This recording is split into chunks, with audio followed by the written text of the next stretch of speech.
It's time for Did You Watch It? How does this show work? We watch what we like, we talk about what we watched, and maybe you'll like what you hear. I'm Liz. I'm Isabel. Last night we watched episode 5 of The Bachelorette, season 10. The show aired on Monday, June 16th, 2014. Here's what we thought about it.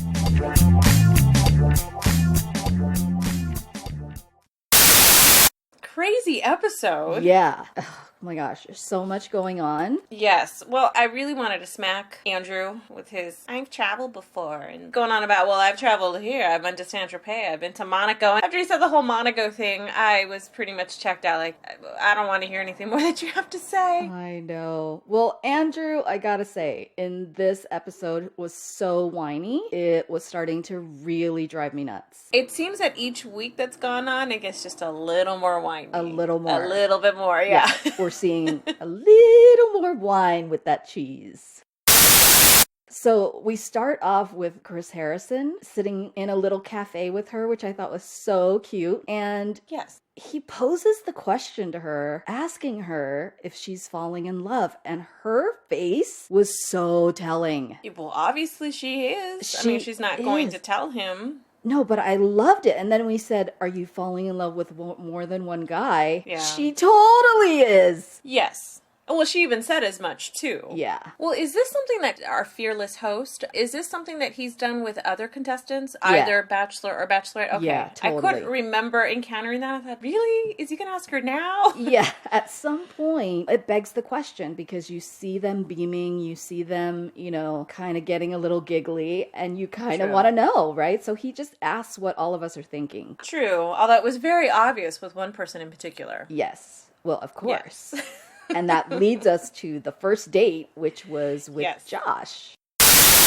And what did you think about this date? That chemistry is certainly there. I mean, you could just see it, just the way they look at each other, the way they're hanging over each other, and the way he always seems to bumble about himself. It's sparky. When he's with her. It's super positively sparky. Incredibly sparky. Yeah. But I know she wants to kind of get down to that nitty-gritty because I think she's still concerned about his background as, he was an athlete, that whole bit. Yeah. And we got to hear kind of a little bit of her history and her kind of explain that a little more as the date went on. I mean, she referred to their physical chemistry as insane, which I totally agree with because you could just see you'd have to be blind fireworks not to see going it. off, Yeah. Right? But I loved their picnic on the rocks and just them starting to talk more. Yes, definitely. I mean, I like the sailing trip. Obviously, again, see some gorgeous scenery around Marseille. Yeah. And just the lunch overlooking the ocean and talking about her wanting to travel. So she confesses during this time that the chemistry really scares her because of her past experience. Mm-hmm. And didn't she say that she had the same kind of chemistry with Juan Pablo, the previous Bachelor? Yeah, and that's so true. They had a lot of chemistry. And you heard her say, right, there is no way we could have been together. And that was painfully obvious in their departing scene. But, I can understand having gone through that. And how many times, have you and I been with guys that, we were just so gaga over and they turn out to be complete morons. Oh, no, I totally get it. Right? I feel her being cautious as a result of that. Absolutely. So, the whole discussion about Andrew's statement at the rose ceremony, what did you think about that? Oh, with regards to what Markel was told was allegedly said about him? Yes. And Ron? Okay. It's possible that JJ misunderstood. I mean, I'm trying to play both sides of the fence here. Yeah. Even JJ said, he might have said black guy. But even if he said black guys, what's the point? Exactly. But regardless of what term he used, what's the point of saying that? Exactly. And it's hard to know, like you said, what's truth and what's not, but I was glad that they were able to kind of talk about it and get it out there. Getting to see this other side of Markel, I think was really great. Yeah. He just kind of impressed me. The whole judge me for me, you could just see some pain there. So it kind of made me, I don't know, see him in a little bit of a different light because so far he's been kind of the jokester. Yeah, he's come across as the kind of fun guy. Yeah. But I'm surprised. I mean, he still hasn't gone on a one-on-one date with Andi. Yes. And that's kind of a bummer because you would think this is her chance to get to know each guy. Markel seems like a cool dude. Why can't she just go on a date with him? Exactly. Or at least spend some more time with him on the group dates. Yeah. I mean, because we've seen her interact with him on a couple occasions, and it seems like they have, like a fun chemistry. I want to kind of now go back to Josh's date. Yeah. What did you think of that palace? Oh my God, amazing. Right? I don't even think we saw a quarter of it. Yeah. I think we saw like 1/8 of it. It was spectacular. Yeah, they certainly make it look very romantic. Right? And here's that word again, dramatic. And I like their conversation. They certainly went back to talking a little bit more about what they started at lunch with regards to talking about the physical connection and trying to get to know each other a little bit better rather than just, you're pretty, you're hot, you're gorgeous, let me kiss you kind of thing. Exactly. Which we know we've all felt at one time or another about Josh. Of course. Oh my gosh. So cute. And let me tell you, melt my heart, Josh. All the stuff he said to Andi about he never felt that way till right now. Part of the cynic in me, of course, is he has to say this because he certainly wants to stay in the game. But I think but overwhelmingly, I think he really does have genuine feelings. Yes. Izzy, I'm going to make a believer out of you yet. It's so obvious, just the way he has that stupid grin on his face. I love that stupid grin. Isn't it great, though? Bring it on. And he has that stupid grin on his face every time he's talking to her, like, hi. Right? And it's absolutely adorable. Yes. And so he did end up getting the rose, and his face was so cute when she reached over to grab it. It was like he was blushing. It was so adorable. Do you think she's going to pick him at the end? I mean, just based on the way they're acting together. I don't know. I really like them together, and now that we've gotten to see something a little more deep and meaningful, and they're starting to open up to each other, I'm kind of excited to see what happens. They're so disgustingly cute, but it's adorable. It is! They are disgustingly cute, and I love it. So let's talk about this hilarious group date. Okay, so this is a talent that kind of escapes me. The whole principle of miming. I mean, I don't know which came first, but I'm sure being a clown and being a mime are somewhat related. Maybe that's why I have such an aversion. Oh, you don't like clowns? I didn't know this. I'm not a big clown person. Let me tell you, those feet, that nose. And that music gets you. I give it to the guys. They really gave it their best shot. Except for one person. Of course. Nick is not a team player. Sulky Nick, who continues to whine. He looks like a child who's been told he can't have dessert, and he's just going to go sulk in the corner and pout. It was really unattractive. His whole, I just don't think this is a real process, and I don't have faith in the process. It's just, I understand his misgivings, but I'm surprised he even signed up for the show. Well, and that's the thing. Because it's not like this is the first season.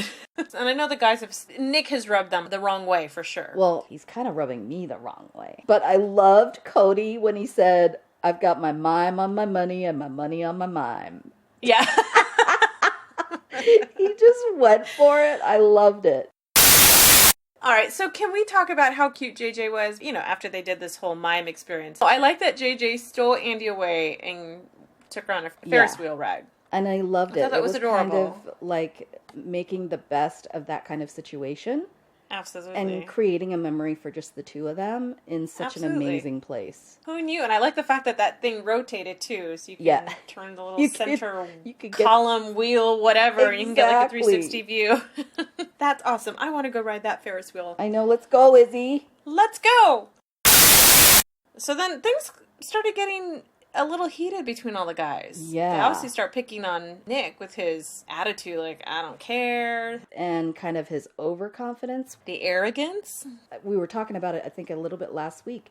The guys are starting to see that. Mm-hmm. And he's being less guarded around them, so we knew this was coming. And he's trying to play it off like, well, I was just joking, because he made fun of Cody for being thankful for being on the show or something. And it's like, well... I kind of don't blame him for getting in Nick's face a little bit. And I gotta say, I'm seeing Cody in a little bit of a different light now. Not so much of a meathead? Not so much! Yeah. I'm enjoying just who he is. Yeah, although I don't see him and Andi so much. So, like I said, I still don't see it between Andi and Nikki. Or Nicky. Why am I calling him Nicky? My God, because he was acting like a petulant child earlier. That's why I'm calling him Nicky. Totally. Annie said something along the lines that she thinks Nick can be manipulative. Yeah, totally. I'm glad she saw that. Yes. His apology, it was kind of manipulative. I don't feel like Nick really apologized to Cody at all. Oh, no. I don't know. He was just planning to play it off with this, well, I was joking. And Right? I think he might have said sorry if you took it the wrong way. Yeah, the whole apology that's not really an apology. Yeah. Don't you love those? And what did you think about his poem? Lame. Right? Sappy. I just didn't get it. It just didn't I would have seem- expected that type of poem from Marcus. I want more. I need more. You know, I would have. Marcus. Oh, I know you do, but I would have expected that kind of sappy, lame poem by Marcus. But it just seemed phony coming from Nick. Yeah. It didn't seem genuine. It seemed as if he was trying to distract Andy from Right? the fact that he didn't apologize and Yeah. just wants to gloss over the situation, but he certainly thinks he's better than everybody else and that he's going agree to with you. quote unquote win this competition. I mean, she's going on about how she has this mental connection with him. Do you get it? No. I don't get it. I'm like, From the first episode where she gives him the first impression rose, I was like, I really don't get I this. don't see it. The group date Rose ends up going to JJ because of the whole stealing her away for a moment and creating that memory, which I was excited that he got it. I'm glad to. Yeah. The other guys weren't so happy. No, I think Nick more so than anyone. Yeah. He's just a sore loser. But I gotta ask you something. Did you notice that Dylan just looked really sad in this episode? He did, didn't he? Right? There were a couple of times and I was just like, Dylan, I just want to give you a hug. What's going on? And it wasn't anything in particular, but just every time you saw him, he just looked kind of sad. You know, I wonder if maybe just this tension drama, maybe that was kind of getting to him. Just uncomfortable. Yeah, that stuff with Andrew and then Nick being just sour grapes the entire group date. I'm sure Dylan's like, what the hell have I gotten myself into? What's going on? I just came here to find love. I know. Yeah. And then Marcus again with his, I'm falling in love with you. Okay, why does that irritate you? I don't know. It just seemed it's so... He's falling in love with her. It's a good thing. I guess it is, but is he falling in love with her because he actually knows her? Or he's a little too loose with that word. You're totally irritated with him, aren't you? I totally am. I can hear it in your voice. So the next one-on-one date was with Brian and Andy. Yes. I was kind of excited about this. I was too. It started off really well. Wandering the streets of Marseille. Exactly. It was adorable. And they watched some movie. I have to say, I didn't understand the first. I was like, what did she say? 100 what? And It was a 100-foot journey, and honestly, it looks like a great movie. But I loved this date because it was kind of a normal date, right? I just love the dates that are real life. You know, the other stuff is fun, the extravagant stuff, but I like the ones where they really get to do something that they would do in regular life, which would be to shop together in the market and come back to the house and try to make something together. Even though a cooking date is my worst nightmare. Would you be like Brian and become super awkward? It's not that. I'm just like, I don't cook. I don't like to cook, but I'm a great washer, chopper, and prepper. But as soon as they started with this whole chopping things up, even Andy was just like, what happened? He was like on the other side of the kitchen, not talking to her. He looked out. Awkward amounts of distance. Yes, it was incredibly awkward. He looked like a fish out of water. And as a non-cook myself, if you were thrown into that situation with somebody that you really had a crush on, I get it. I would have been totally awkward too. I don't know if I would have withdrawn. But I think Andy was a little bewildered. She was. She just had the look on her face like, what just happened? This is the most awkward date ever. It was. And I think she asked him a question about one of his favorite dishes or if he has a favorite dish or something to that effect. And something about who makes it, the potatoes. Like the mashed potatoes. And apparently it was his mom. And so I guess Andy asked a question like, oh, well, what does she do? He's like, I don't know. I just eat it. Yeah. It's just, oh. Yeah. Yeah. I felt bad, but I could also sort of relate. What did you think of her using the curled up asparagus to say this is Brian? I thought that was cookie? Hilarious. Well, I like the fact that they just kind of owned up to the fact that dinner was not good, Yeah. and they just went out to some bistro or something to get some dinner. And then it was awesome. It was like the Brian that we know. He was feeling more confident and more open with her. And this was the guy who took her out to center court and laid a kiss on her. Absolutely. Well, after missing his chance right? earlier in the day. Multiple chances. I was glad to see him kind of just say to her, you know, what would I normally do? I would just kiss you as much as I could, you know? Right. Well, I like that he explained that he goes, you know, I'm a coach and I'm all about strategizing. Yeah. So that kind of makes sense. It totally planning makes out his sense. moves. Yeah. Then it kind of takes us back to the main event, which is the rose ceremony, right? And she pulls up in this beautiful car to this amazing location where all the guys are waiting. Of some sort. Yeah. Right? And here comes Chris Harrison. He wants to have a talk. Whenever they have like a real sit down like that, you know something's up. Oh, of course. So she ends up telling him that she's kind of made up her mind. No, she has. And this isn't the first time that this has happened where they just don't have a cocktail party and they go straight to the rose ceremony, right? Exactly. I know it's happened a couple times before. So this kind of revealed this rose ceremony. Just again, my feeling that Markel is a class act. When Chris Harrison informs them, yep, no cocktail party, we're going straight to the rose ceremony, you could just see all the looks on their faces like, no. It's like this just got real, right? Who were the three that went home? It was Markel and Patrick. I know Patrick was your favorite. I liked him. Yeah, and Andrew, who I was not sorry to say goodbye to. I'm glad he finally is gone. No, There is nothing that will just turn me off more than a whiny man. I agree. Except for Marcus, because I don't see him as whiny. So, Markel's departing speech. Heartbreaking. Kind of broke my heart a little bit. And I gotta say, I disagree because he is something special. He is. I bet the women in Vegas are already lining up to go meet him, try and date him. Yeah, it ended up, you got to see this other side of him, which was really cool. Yeah. And, you know, I just have mad respect. Oh, absolutely. He cried and I just wanted to go give him a hug. Right? Aww. Yes. I want to hug him and Dylan. Can we just talk about Andrew's little parting speech? Andrew was saying that he was sincere in his efforts to get to know Andi and try and fall in love with her, blah, blah, blah. Okay. Then he goes on to say that he's been bullied. Yeah, really, Andrew? And that he was on the receiving end of oppression. I had to write this down. I had to go back and listen to what he said. Did he say oppression? Oppression in the house, yes. Oh. On the receiving end. Really? Yes, he did say that. Andrew, not so much.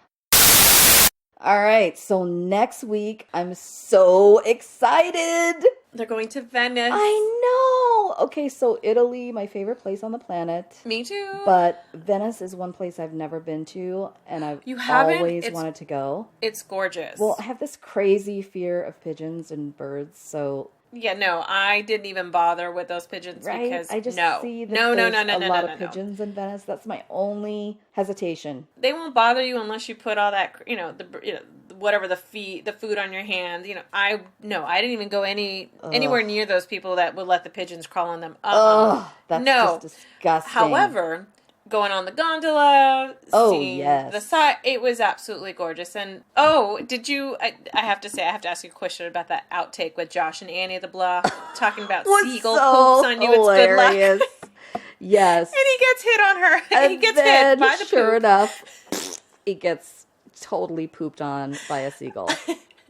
I loved his thing at the end where he says, "Well, I take shit for you," or something along those lines. Oh, that's funny. So this could be the beginning of something. Who knows, right? Who knows? We'll From see. poop, beautiful things can come. That's our time for today. You can follow us on Twitter at @didthelletteru watch it. You can also find us at iTunes. Let us know what you think. Thank you for listening.